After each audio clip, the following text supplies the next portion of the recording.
Бүкіл мақтау әлемдердің раббысы болған Аллаға тән. Алланың сүйіктісі, адамзаттың абзалы, ақырзаман пайғамбары Мұхаммедке Алланың сәлемі және рахметі болсын. Алла тағаланың адам баласына берген нығметтері өте көп, оның әрқайсысына шүкірлік білдірмек түгілі, тіпті санын санап шығуда мүмкін емес. Алланың адам мен жынға жасаған ең үлкен жақсылығы ол адамзаттың арасынан таңдап ақырзаман пайғамбарын жіберуі. Ол ақырзаман пайғамбары Алланың сүйіктісі, таңдаулысы, әзиз құлы Мұхаммед Мұстафа. Ол арқылы Алла адам мен жынды қараңғылықтан жарыққа шығарды.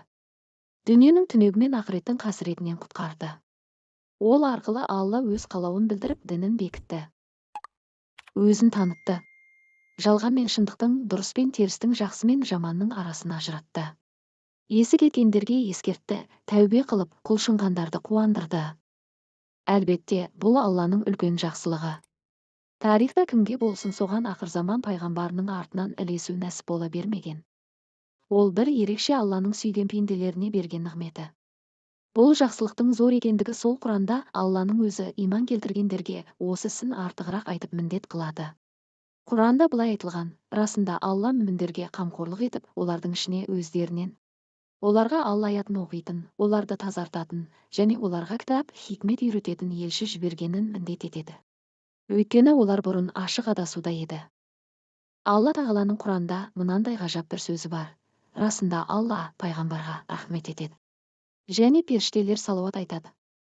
Әй мүміндер, оған салауат және ықыласпен сәлем келтіріңдер. Мұхаммед пайғамбарымызға салауат айту шариғатта уәжіптік күші бар амал. Ол діндегі құлшылықтың бітіспес бір бөлшегіне айналған.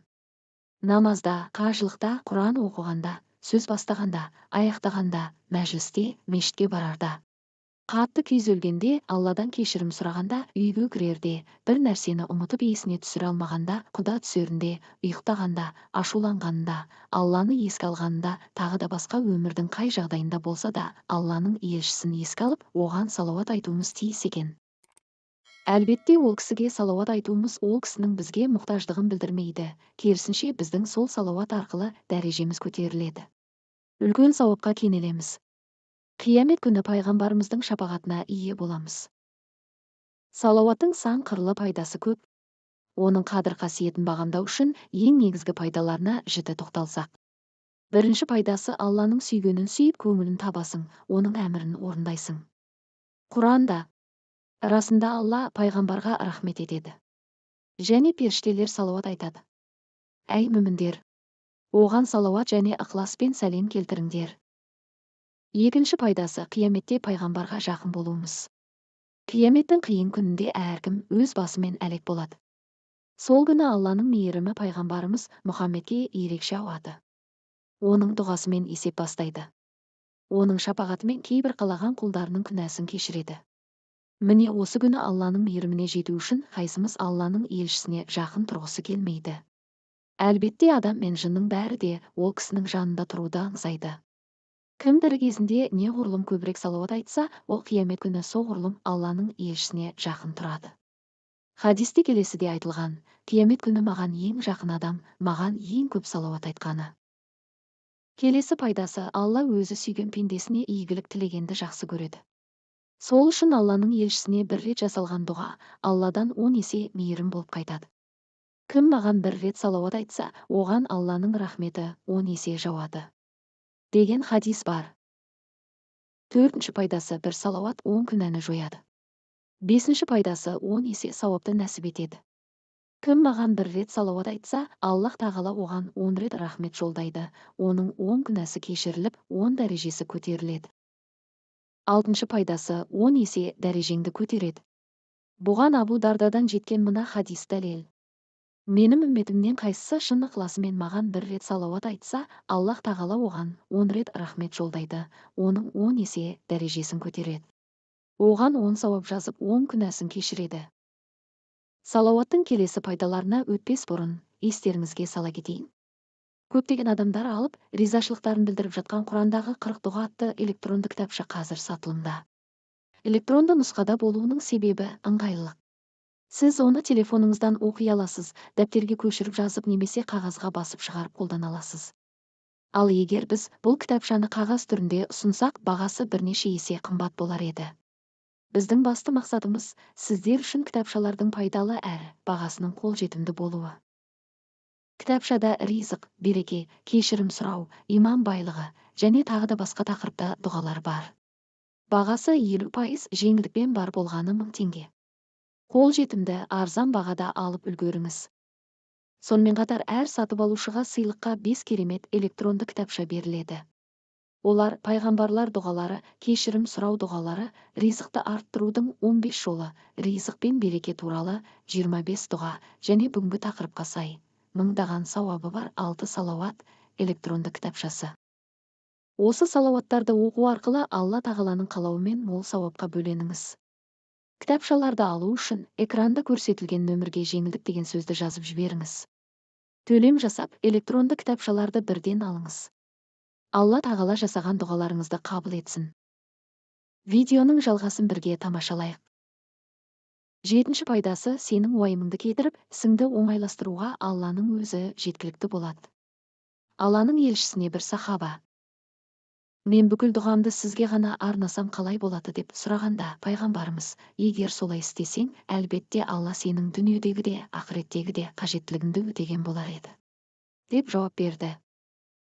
8-ші пайдасы ол дұғаның кілті болады. Омар ибн Хаттаб айтады: пайғамбарыңа салауат айтпайынша дұғаң аспан мен жердің арасында бөгеліп көтерілмей тұрады. 9-ші пайдасы ол дұғаны мүлтіксіз қабыл еткізеді. Пайғамбарымыз Алланы мақтап, Алланың елшісіне салауат айтқан бір кісінің сөзін естігеннен соң, енді сен сұра, сұрағаның беріледі. Дұғаң қайтарылмайды деді. 10-шы пайдасы ол күнәнің кешіріміне себепкер. Бір кісі Алланың елшісіне: мен сіз үшін бүкіл дұғаларымды арнасам қалай болар екен, деді. Алланың елшісі: егер сен олай істеген болсаң, сенің бүкіл күнәларың кешірілген болар еді, деді. 11-ші пайдасы ол арқылы сіздің есіміңіз арнайы аталып, Алланың елшісіне жеткізіледі. Хадисте: үйлеріңді қабірге айналдырмаңдар, әрі менің қабірімді мейрам, яғни ғибадат ету орнына айналдырмаңдар. Маған салауат айтыңдар.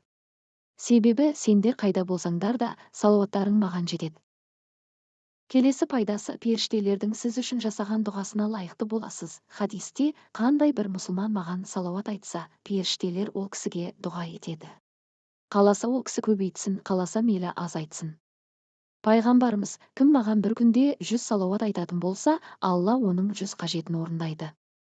Оның 70 қажетін ақырет күні, ал 30-ын осы дүниеде орындайды. Салауаттың пайдаларын қайталап өтейік. Салауат айту Алланың әмірін орындау. Қияметте пайғамбарға жақын боламыз. Алладан мейірім болып қайтады. 10 күнәні жояды. 10 есе сауап нәсіп етіледі. 10 есе дәреже көтеріледі. Уайым кетіп істер оңайластырылады. Салауат дұғаның кілті. Дұғаны мүлтіксіз қабыл еткізеді. Күнәнің кешірілуіне себепкер. Есіміңіз пайғамбарға жеткізіледі. Періштелер сіз үшін дұға жасайды. Пайғамбарға салауат айтудың бұдан басқа игіліктері көп. Ол арқылы еселеп жауған Алланың мейірімі ісіңізді оңайластырады. Кедейліктен, қиыншылықтан, аурудан, мұқтаждықтан құтқарады.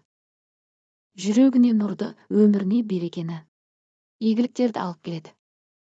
Қияметтің машақаты, қабір азабы, махшар, мизан тарасы, сират көпірі, тозақ азабы сияқты ауыртпалықтан арашалап алады. Алла тағала сіз бен біздерге Мұхаммед пайғамбарымыздың лайықты үмметі болуды нәсіп етсін. Көзіміздің қарашығы, жүрегіміздің шапағатшысы, әлемдерге рахым етіп жіберілген ардақты пайғамбарымыз Мұхаммед Мұстафаға Алланың салауаты мен сәлемі болғай. Алла тағала баршаңыздың дұға тілектеріңізді қабыл етсін. Келесі кездескенше аман сау болыңыздар.